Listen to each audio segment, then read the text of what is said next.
The word suppress has been given a bad name because of the things that most of us suppress.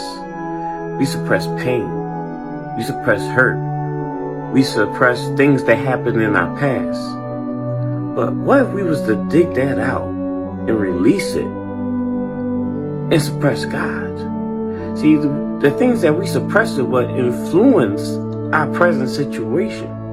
So if we was to suppress God into our being, then this is what takes root. This is what influences our decisions, our actions, and our words, and our relationships.